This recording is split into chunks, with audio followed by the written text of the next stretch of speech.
Nessa aula a gente vai conversar sobre a arquitetura e as versões que já foram disponibilizadas anteriormente do servidor web IIS. Então, especificamente aqui quando estivermos falando sobre arquitetura, preste muita atenção porque essa informação é muito valiosa aqui para o curso, para que a gente possa ter também uma boa assertividade sobre questão de concurso que cobrem sobre esse tema.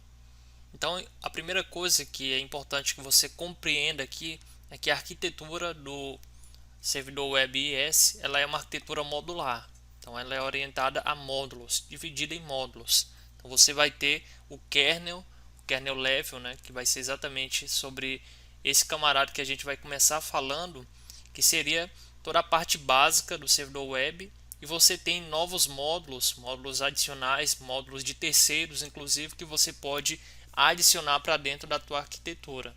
Então tem essa possibilidade. Tenha isso em mente. E a partir do momento que você entender isso, eu quero falar para você agora sobre o http.sys, que ele é um listening HTTP.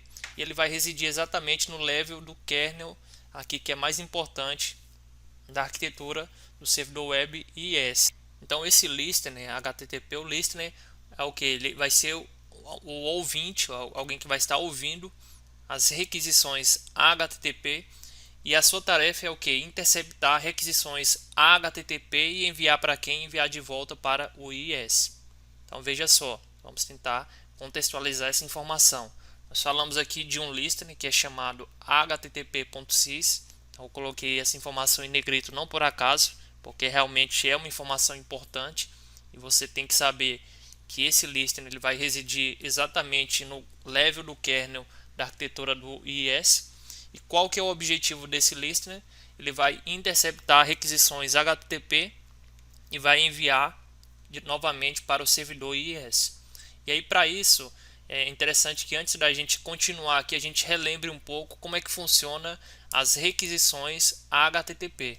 Vamos só lembrar aqui um pouquinho que o protocolo HTTP ele é um protocolo sem estado, é stateless, e ele funciona por meio de um protocolo de requisição-resposta, ou seja, request-response. Quem que vai requisitar alguma coisa? É o cliente. Quem que vai responder para o cliente? O servidor. Por isso que a gente chama também a arquitetura cliente-servidor. O cliente, quando ele vai requisitar algo para o servidor, ele requisita de que forma? O que ele utiliza do HTTP para informar qual é o seu objetivo da requisição? Porque veja, quando a gente navega na internet, a gente pode fazer várias possibilidades, temos várias alternativas, seja simplesmente consultar dados, incluir dados, alterar dados ou remover dados. Então, de que forma, como é que o cliente então ele vai enviar o objetivo da sua requisição? O que ele precisa utilizar? Ele utiliza o que a gente chama de método HTTP. Então, no corpo da requisição, quando ele estiver requisitando ali algum recurso, vai estar ali o nome do método. Então, essa requisição ela tem como propósito. Qual é o propósito da requisição? É consultar dados, então vai estar o método GET. O método GET vai estar no corpo da requisição. Eu quero agora nessa outra requisição incluir dados. Qual que é o propósito? É incluir dados. Nesse caso, vai ter o método POST lá no corpo da requisição HTTP. Se você quiser alterar dados, vai estar ali o método PUT ou o método PET. O método PUT ele faz uma atualização total e o método PET, por exemplo, imagine que você tem ali uma tela de cadastro de alteração de usuário, você vai alterar uma única informação. Então, se você fizer essa alteração, pressionar ali para o formulário enviar informação e você fizer via PUT, ele vai enviar todas as informações para você diretamente ali do protocolo HTTP, porque foi o PUT, então é uma atualização total, independente se você atualizou apenas uma informação ou todas, ele envia tudo no corpo da requisição. Agora, se você fizer segundo o método PET e não PUT, que também serve para alterar, ele vai fazer uma atualização parcial e vai enviar ali no campo da requisição, no corpo da requisição, apenas o campo ali, apenas aquele determinado campo, registro que foi alterado. Então você tem uma atualização parcial, uma atualização mais econômica em relação ao PUT. E por último, se você quiser excluir alguma coisa e quiser levantar isso em uma requisição do protocolo HTTP, você utiliza o método delete. Então você requisita algo para o cliente para o servidor, utilizando os métodos HTTP. E como é que o servidor ele vai te responder? Ele te responde por meio de código, por mais especificamente chamado de status code ou código de status. E esses códigos de status eles podem se resumir aí da família 100 até a família 500. Família 100 representa informação, família 200 representa sucesso. Então, quando você envia uma requisição ali, vai estar navegando em um site, executou a URL e alguns segundos depois a página foi recarregada para você, a resposta que o servidor te respondeu foi o que? Foi família 200, porque foi de sucesso. E aí por isso que vai ser recarregado a página para você exatamente naquele recurso que você requisitou para o servidor. Posteriormente, nós temos também a família 300, que envia um código de redirecionamento. Então, quando o cliente ele requisita algo para o servidor e aquele algo estava diretamente ali, um recurso específico em um determinado local, só que agora ele foi migrado para um outro local, o que vai acontecer? O servidor vai informar para ele de que aquele recurso foi migrado daquele local para um outro local. Então, com isso, ele vai fazer o que? Um redirecionamento e vai enviar então um código de status da família 300. E posteriormente nós temos a família 400 e família 500. Ambos representam erro. Família 400 representa erro no lado do cliente e família 500 representa erro no lado do servidor. Então, na família 400, o que é um erro no lado do cliente? Quando o cliente requisita algo que não existe, o famoso erro 404, Page Not Found. O cliente requisitou algum recurso ali na URL que não existia e foi retornado então o erro 404. E já o erro no servidor ele acontece quando houve uma grande demanda de requisições para o servidor não consegue trabalhar em todas elas e acaba tendo o seu desempenho deteriorado até que aquele servidor acabe caindo. Então você teria aqui um erro do lado 500, um erro do lado do servidor. Então, com base nisso, né, a gente viu o que? A gente viu que o protocolo HTTP ele funciona como uma requisição e resposta. Requisição, quem que requisita? O cliente, utilizando o método para indicar qual é o propósito da requisição, e o servidor ele vai responder de acordo com o código de status. Então, o HTTP.sys ele vai atuar onde? Ele vai atuar interceptando as requisições HTTP. Ele fica aqui dentro do kernel.level e ele vai estar interceptando requisições HTTP. Sempre que ele tiver requisições, ele vai estar devolvendo para quem? Para o servidor web IIS. Então você tem esse utilitário, esse listener que vai ficar no meio aqui entre as requisições HTTP e entre o teu servidor web IIS. Depois que a solicitação é processada, o IIS retorna a resposta ao http.sys e por sua vez retorna a resposta ao cliente. Então veja que esse listener HTTP aqui ele mantém um intermediário entre o usuário e entre o servidor web IIS. Portanto, veja a importância que esse camarada aqui tem na arquitetura do servidor web IIS. A gente pode ver que nós temos aqui dois lados, né? Nós temos aqui a arquitetura se dividindo em duas partes, que é o kernel level e user level, né? O kernel mode e user mode. O kernel mode ele tem acesso total a todos os dados de hardware e sistema. Então você veja que vai ser aqui que vai atuar o nosso listener HTTP.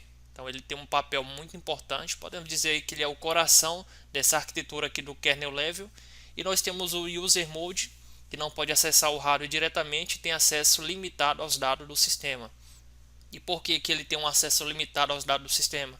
Porque veja que esses recursos específicos aqui de hardware do sistema, arquitetura NUMA e por aí vai, seriam coisas bem alto níveis, né? Na verdade bem baixo níveis ali para que ele tivesse conhecimento. E o cliente ali, o usuário está querendo o quê? Está querendo um servidor web que tente abstrair o máximo de informações complexas possíveis. Então, se ele tivesse que ter conhecimento de como que intercepta uma requisição HTTP, como que responde, como que torna esse processo do gerenciamento, failover, balanceamento de carga e várias outras características inerentes a um servidor web, se ele tivesse que ter tudo isso, ele não precisaria utilizar um servidor web. Então, é por isso que você tem aqui o modo de user mode, em que o usuário ele vai ficar especificamente com informações ali na palma da sua mão. Então, quem vai estar trabalhando ali vai estar trabalhando o kernel level, especificamente o servidor web IS, para entregar a informação ali na palma da mão para aquele usuário. E aqui desse outro lado nós temos alguns componentes que eu vou falar mais em detalhes aqui nessa aula, para que eles servem, né, e como que eles se integram juntamente com o componente http.sys, que é um listener aqui dentro do kernel mode. Ao receber um request, o http.sys põe uma queue, ou seja, o que é uma queue? É uma fila para processamento, né? Isso aqui a gente viu também. Então nós temos essa fila aqui, esse queue, para quê? Porque à medida que vai chegando muitas requisições, elas não vão se perdendo, e nesse caso você vai armazenar elas aonde? Em uma fila, uma estrutura de dados, uma fila mesmo, para que você consiga atender a todas as requisições que foram interceptadas aqui pelo listener HTTP. Depois então que o request ele foi armazenado em uma fila, o http.sys ele vai verificar se houve algum processo worker, né, o work process, que ele vai residir aqui agora no user mode, né? Lembra que tudo que está ali no kernel mode ele tem acesso total. Então o http.sys ele tem acesso total, inclusive ele pode verificar se houve algum work process ali no user mode atribuído à fila. O http-sys ele vai sinalizar então www.sepsi para criar um. Caso não tenha sido criado nenhum, ele vai notificar o www.sepsi para que seja criado um work proxy. Quando o application pool é criado, isso aqui é importante, né? O application pool é criado quando você quer fazer um deploy de um site, de um projeto, você sempre precisa ter um application pool referente para aquele projeto. Ele vai estar gerenciando ali o processamento daquela aplicação. Então você precisa sempre ter um application pool. Se não tiver sido criado ainda, crie um novo application pool especificamente para aquele projeto, para aquele site, e aí sim você pode dar continuidade no processo de deployment. E aí quando ele for criado, o IIS ele cria uma fila de solicitações no listener HTTP e vai ser registrado aonde? No work proxies, que vai atender ao application pool. Então você vê que o application pool, o work proxies, eles estão interligados entre si para passar a informação mais atualizada possível para quem? Para o listener HTTP. E a responsabilidade que nós temos no www service são, primeiro, vai ser ele que vai configurar o arquivo listener HTTP. Ele que vai atualizar o listener HTTP quando há alterações na configuração. Então, quando houver alterações, seja no application pool ou no work proxies, vai ser notificado para o listener HTTP. Ele vai notificar o WAS, que é o Work Application Server, quando uma request entrar na fila do kernel mode. Fornece indicadores de performance, então você consegue ter informações específicas aqui dos indicadores de performance. E o WAS gerencia a configuração do application pool e do work proxies, lendo informações do application host.config. A gente vai falar um pouco mais sobre esse arquivo quando falarmos na aula de gerenciamento, e passa as informações ao www service. Então, nesse caso, você agora compreende um pouco mais a respeito aqui do www service, que ele tem um papel muito importante aqui, tanto no WAS, como especificamente no application pool aqui dentro, e também no work proxies. Então veja, você pode ter no application pool vários work proxies. Se ele não tiver existindo nenhum, você notifica aqui o www service para que o application pool ele possa criar um work proxies, e assim você continua, você tem uma informação bem detalhada, bem modular, cada componente aqui, cada módulo específico atendendo um determinado scope, um problema.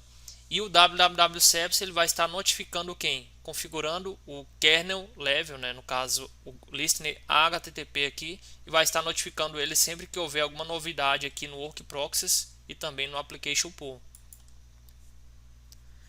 Então com isso a gente vê aqui que dentro de uma application pool a gente pode conter um ou mais work proxies. A gente viu isso no diagrama ali, em que o application pool ele pode ter um ou mais work proxies. Com ele é possível configurar um nível de isolamento entre aplicativos da web.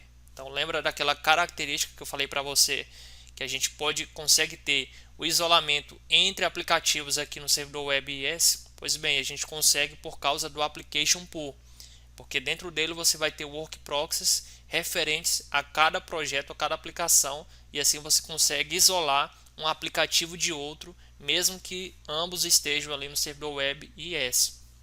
Portanto, se há dois websites no mesmo IIS e cada um com seu application pool, os erros em um não afetará o outro. Então, a ideia é exatamente essa, né? Você tem dois projetos, duas aplicações, dois sites. É importante então que você tenha um application pool para cada site, para cada aplicativo. Não é requerido, não é requerido. É opcional você fazer isso, mas quando você faz isso, você garante o isolamento entre aplicativos da web. Então é importante você ter esse conhecimento.